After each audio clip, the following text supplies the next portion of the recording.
തുരുത്തിപ്പറമ്പ് വിനോദ് സ്മാരക സാംസ്കാരിക നിലയത്തിന്റെ 19ാമത് വാർഷികം നാട്ടുണർവ് 2025ന്റെ ഭാഗമായി രക്തദാന ക്യാമ്പ് നടത്തി.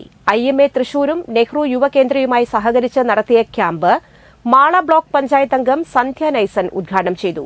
വിനോദ് സ്മാരക സാംസ്കാരിക നിലയം president Jinson Chadeli, saint Paul's LP school headmistress sister Anselin, IMA ജില്ലാ medical officer doctor Radhakrishnan, NYK പ്രതിനിധി ഹെൽവി തോമസ്, വിനോദ് സ്മാരക സാംസ്കാരിക നിലയം വൈസ് പ്രസിഡന്റ് വൈശാഖ് രവീന്ദ്രൻ എന്നിവർ സംസാരിച്ചു.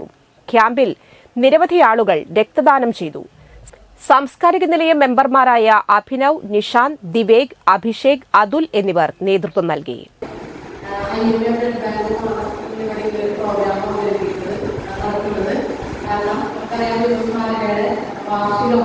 അടുത്തുകൊണ്ടിരിക്കുകയാണ്. ആ വാർഷികത്തിലൂടെ